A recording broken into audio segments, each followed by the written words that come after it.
We work at an organization that we don't just feel sorry for someone. We're getting up and we're able to go help them. It's like on the spot. That's a huge difference. It's a big difference. My name is Parker Blake. I'm the SNAP Outreach Manager here at the Alliance. And basically what I do is I help get food resources to families that suffer from food insecurity. And so the SNAP Outreach team basically goes out and helps people apply for SNAP that are in rural or underserved areas. We also man a call center that all 75 counties are accessible on. And they typically call us for status updates on their SNAP cases, to find food resources for them when they're in emergency need for food, and to also apply for SNAP over the phone. And so it's a good way that we can reach all areas of the state without having to actually be there in person. But yeah, that's basically what we do.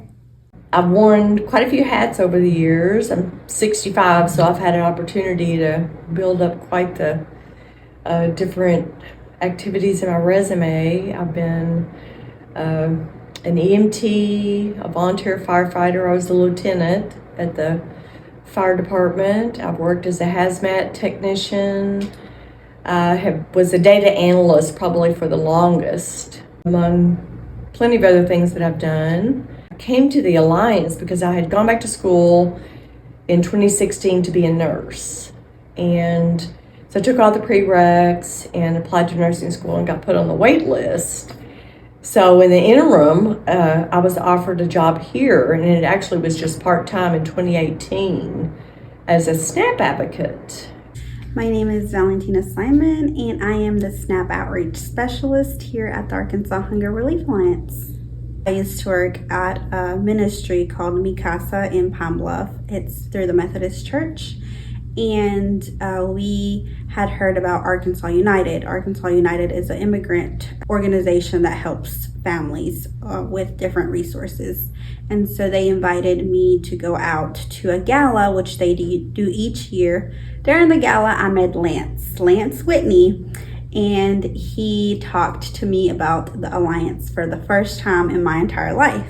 He reached back out to me a couple of weeks after that, asking if I would translate for the Alliance, as they had started doing a call center for Latinx communities so that they could do SNAP applications over the phone in Spanish. And so I was like, yes, absolutely, I can do that.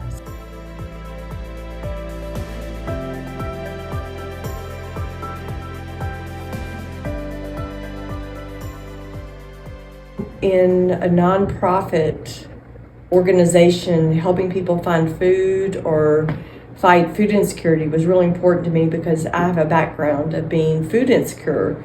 When my kids were little in the 80s, we were on SNAP, and I was also a WIC recipient. So while it was very helpful to, make ends meet and make sure that, my children got the proper nutrition that they needed and help us have balanced meals for dinner, was also really hard emotionally. I got out the military with not much of a plan. And so for about 10 years of my life, I was suffering in homelessness and poverty. And so my backstory is a lot similar to the clients that we serve here. And that was my background all up until college. And so I got into school for social work, and I met a field instructor that ended up being the person that introduced me to Kathy Webb. So that's how that tied in. I had a rough patch in my grad school year, and luckily, while I was kind of licking my wounds from that rough patch of my break in grad school, they had an opening here that matched the degree that I had and my experience fit. So I was working in Southdown, Maine, washing dishes. One day, Kathy Webb came into Southdown, Maine after I had talked to my old field instructor She came to talk to me and she handed me a card. Said, "This is the guy that's gonna hire you." I was like, "Okay." She was like, "Mandy told me about you. I know your story. People tend to do what Mandy says, and so you're gonna start here at the Alliance soon." And I was like, "What?" And I couldn't believe it. And I found out, not just that day, but up to this day, it's Kathy Webb people usually tend to listen to. I basically fell in love with helping others. I already helped others in a different capacity, but this is something that was very new to me, very shocking to me, because me being an immigrant child and coming to the United States when I was 5, I would have never in my life imagined that in Arkansas, in the United States, there would be people that would be food insecure. Never in my life was that a thought that I had. And so last year, they offered me a full-time position as SNAP Outreach Specialist, and so I have been here since then.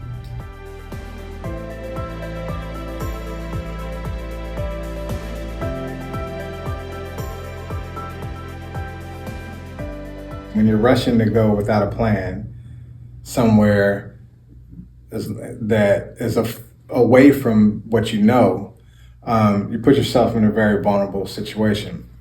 That was my entry to poverty. I would travel, because I'm a veteran, I would be able to get fed at certain programs, certain shelters that would take me in. And, I would come to food pantries, shelters, and stay a while. It was kind of a false sense of comfort, to be honest, being around people that were just as messed up or worse off than I was. And so I didn't feel so bad.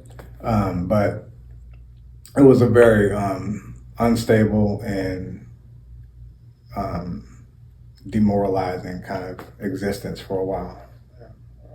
But yeah, that was 10 years of being in, I would call the most vulnerable demographic of the country. I had mental health needs, I was in extreme poverty, and I was homeless. Now we have an EBT card, which looks like a credit card, but when I was on SNAP, it was a booklet, and it was called Food Stamps. And so you had to hand your booklet to the cashier. They would tear out the denominations, and meanwhile, everybody around knows that you're on assistance. And I remember that was many years ago, over 40 years ago, but I still remember how hot my face got with embarrassment, and I'm pretty sure I probably cried a few times just because it was rather humiliating. But I was appreciative for the programs, and so that's what it means a lot to me, to be able to help people to be able to go through the process and navigate it with somebody that's been there and somebody that knows how to navigate it, because the application now is a lot more expanded than it was, in 1980. I was born in Michoacan, in the state called Michoacan. I was born in a small little town called San Andres de Rondaro. It is an indigenous town. We have customs, we have culture, we have traditions, we have a different native language, which I do speak. It's called Purepecha.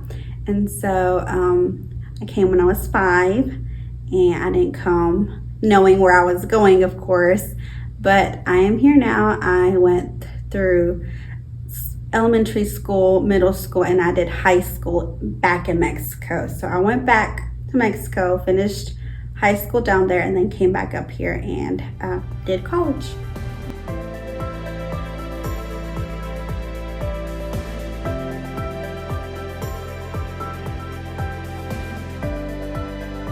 So I always knew I wanted to help people, as I have done since I was probably 9, because I always translated for my parents. And so translation has been the pathway for me. I always knew I wanted to help others, I just didn't know how.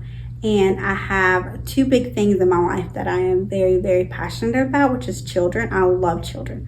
I did go to school to be a a preschool teacher. However, I'm not doing that right now. I'm helping children in a different capacity. I see it as if I'm helping them find food resources, being nutritionally healthy, then I am also helping that child, that family grow as a wholesome, they gather at a table to eat. And I feel like that's something so beautiful in everyday life that I would have never thought about.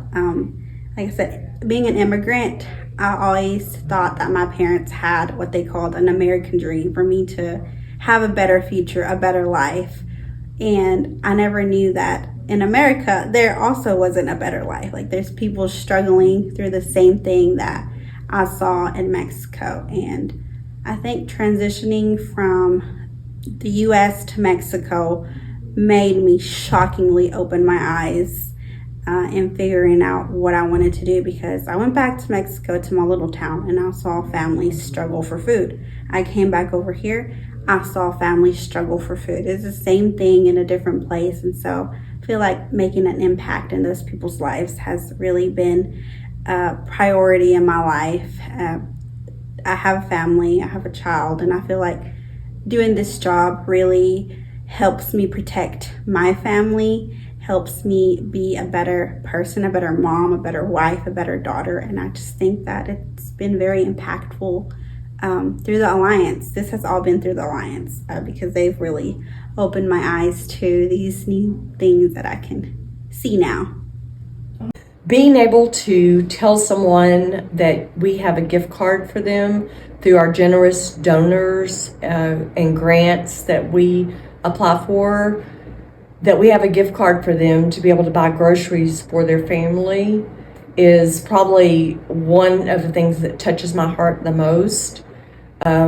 We have some very generous people in our community, and to be able to share the information with the client and the donors about where their money went, but also to be able to go and tell the client, we have this money for you so that while you're waiting on your food stamp card to come, a Supplemental Nutrition Assistance Program is what SNAP stands for.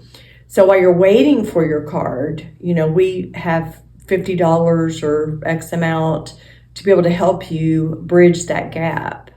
And that really, to be able to hear the relief in their voice or see the tears or the smile on their face is super rewarding. And it reminds me every day that we're all one step away, and don't think you're not.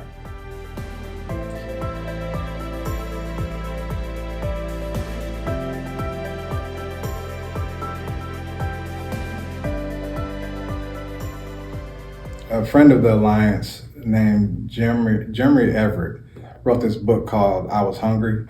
And in the book, he quoted Gandhi saying that, he said, poverty is the harshest form of violence. And I really thought about that, and it stuck with me still to this day.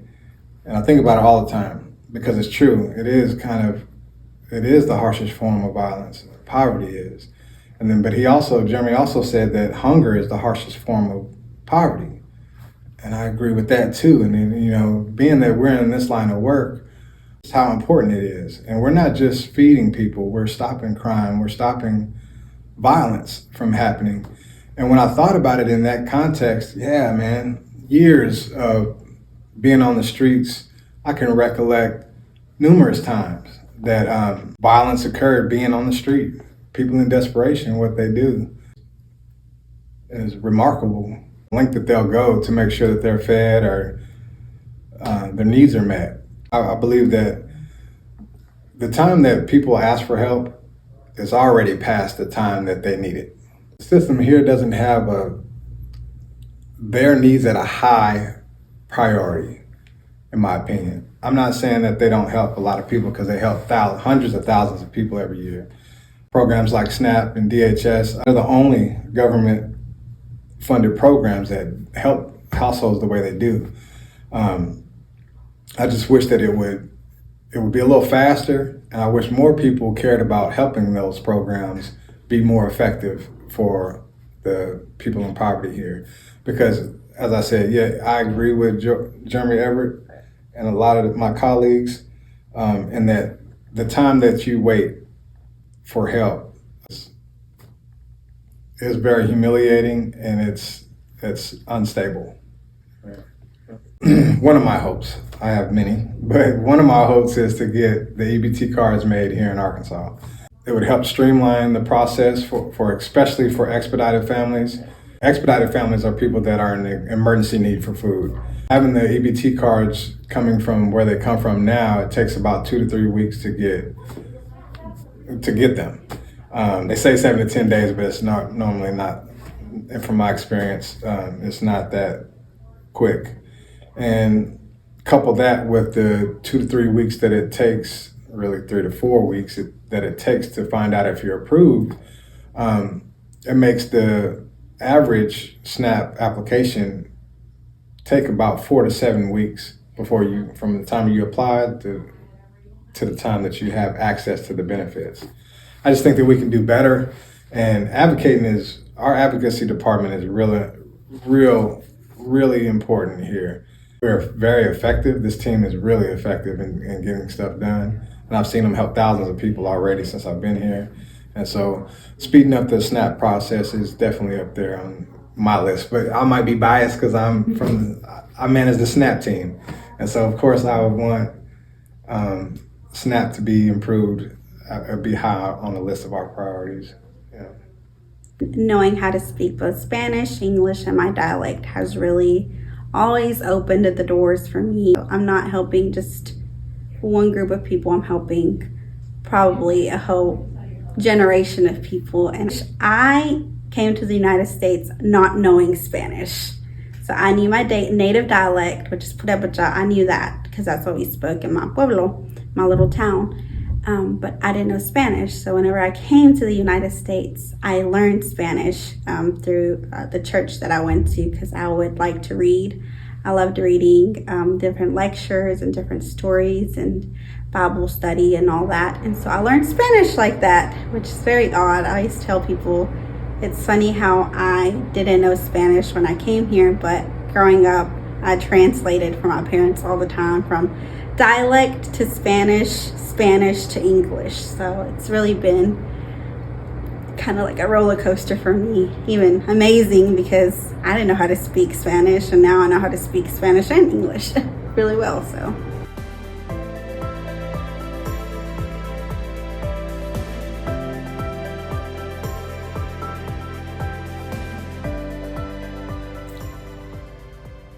my life's improved in every way I could mention. Actually, every aspect of my life has improved since I've been here. And so, I can empathize with a lot of clients that we serve, but and that alone helps me feel good about the work that we do. But when I read that question earlier, I didn't really have an answer I could write down about it because it is so overwhelmingly powerful how this work has affected me. It's made me a completely proud father. I'm proud to be able to say to my sons what I do for a living.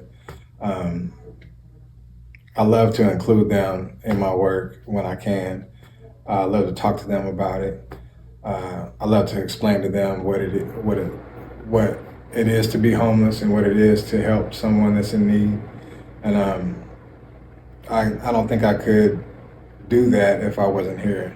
Like I don't know where I'd be if I wasn't here at the Alliance. That's pretty awesome. This team is kind of hard to not be motivated with this kind of team around you. Every single one of them are phenomenal in what they do, and I just want to keep up with them. They're awesome. My most rewarding part is when my life experience helps someone feel comfortable about their situation. That's what makes me know that I'm in the right place, and it helps them retain that dignity that is lost when you're out there suffering in poverty and you're having to ask someone for help. It's not a good feeling. And when you're met with aggression or you're met with something that sounds like judgment, on the other end of the phone or the other end of the counter, it just takes all the steam out of you. You know, it takes a lot out of you when you're mistreated while asking for help. And so when I'm able to lift their spirits and get them laughing and get them identifying with some next steps after this food service resource that I'm giving them, those are the times that I feel most fulfilled.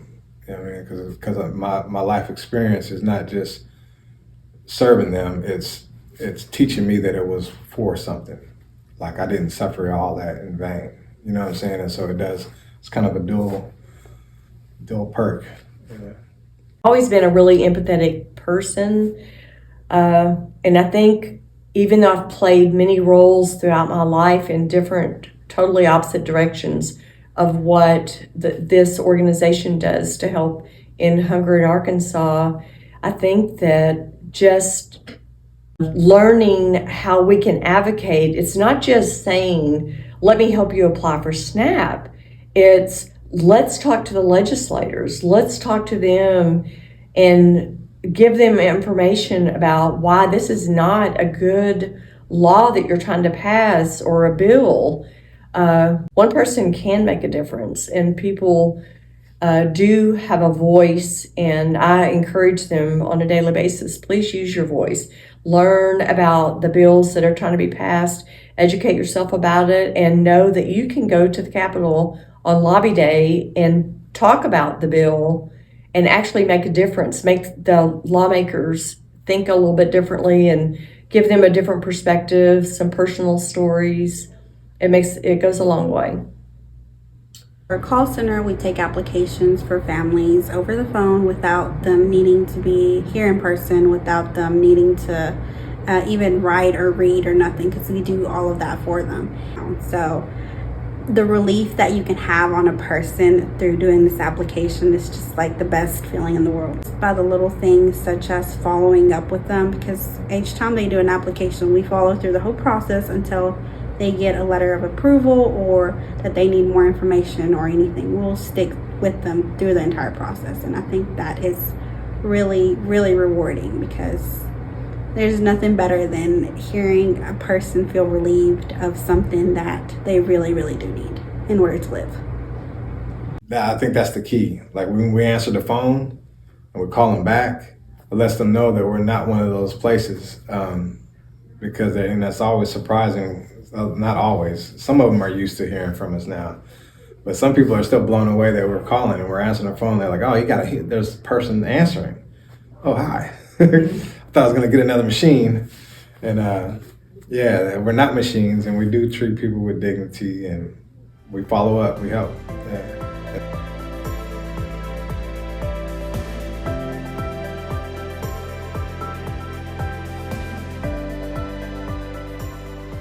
I think the most frustrating part is seeing firsthand the policies that have been made that are creating barriers for people in the community to access social services programs such as SNAP, WIC, or maybe some other programs.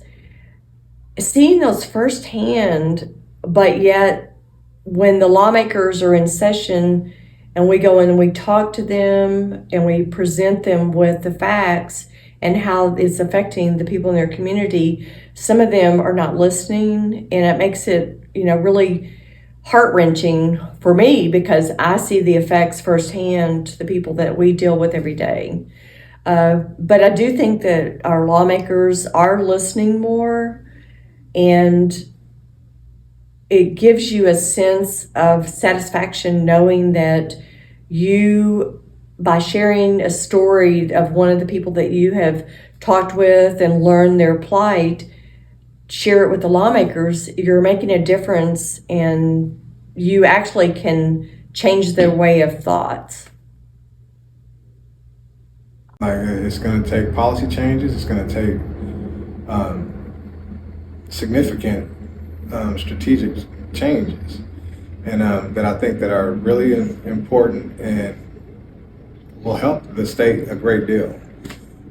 There's hundreds of thousands of people that apply that are qualified for SNAP that don't get it, and there's a lot of people that have applied for SNAP that would have got it if there wasn't an error or a miscommunication or something that went wrong in the month or month and a half that they had the processing of it.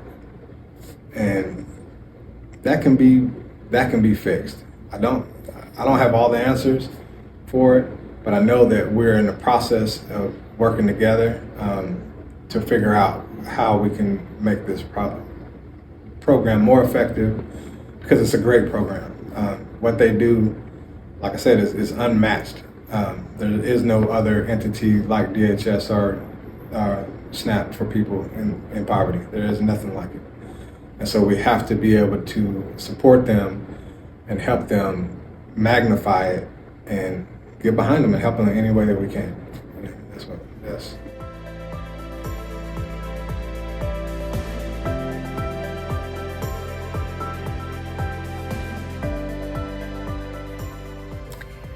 We have some amazing volunteers, and all the people that have called the call center or that I have met out in the community make a difference, really, in so many ways that they will never even know. And I can't really think of necessarily one person, because it takes a village, just like the old saying is. I do know that I have a high regard for Jericho Way, which is a day shelter for people that are unsheltered. They have a library, they have computers that they can use. The clients are able to use that address as a mailing address to get mail, because if you don't have a home, you don't have a place for your mail to come. And they have a lot of social services programs, so they help them apply for assistance in whatever they need. And they also have a medical clinic that opened up a couple of years ago. So I think all the staff at Jericho Way are pretty amazing, as are the other community agencies that help our community members. There's a client that called the call center, and man, he was mad, and yelling and cussing and just ranting and raving. He had a really bad speech impediment. He had a stroke, and there was a cognitive disorder that made him not very clear on who was who and what was what, really. But once I got through all of that, I realized he was crying and was in bad shape. Wasn't really clear what it was that I was going to be able to do to help him, but the tears were real, and I stopped thinking. I just started listening. And I really wish that everyone would have an opportunity to feel the feeling of helping someone through those barriers, getting past those barriers that would initially turn you off, and into helping someone. But hold on and just take the time that it takes to get through the barriers and get to the actual help. Because he had a simple issue that needed to be fixed, but he couldn't cognitively get it done. Because of the stroke, because of the cognitive disorder and the speech impediment, it was very difficult for him to get his point across. And, I don't wish that on anyone, but I have felt that feeling. I've been in that position in my life, to have something going on that I couldn't quite verbalize how to get that feeling or that point across correctly. And I just wish that everybody would meet a person like that and be able to get through that process of helping them, because it was a complete turnaround. We got this simple, thankfully I work here and I'm able to help people like this, but I was able to go and help him in person because of our job, what we do. And he told me about hunger in a way that I've never heard. Start packing up my stuff before I was even done with the conversation and start heading to him. And that's a feeling that I wish everybody that worked here could have. We don't just do one thing. We have gleaning, where we go out into the fields and harvest crops. We have before and after school programs for children in school, lunch programs. summer feeding programs. We have the Beef Project. We have just so many facets of our organization, but we couldn't do the work that we do without the amazing people that I work with every day. They all have a compassionate heart. They have a drive to help other people, to make a difference in Arkansas. And to me, that speaks volumes of the Arkansas Hunger Relief Alliance and what we do. And every time that somebody says, "Where do you work?" I get a little choked up when I say, I work for the nonprofit, the Arkansas Hunger Relief Alliance, and we're fighting to end hunger in Arkansas. It means a lot to me.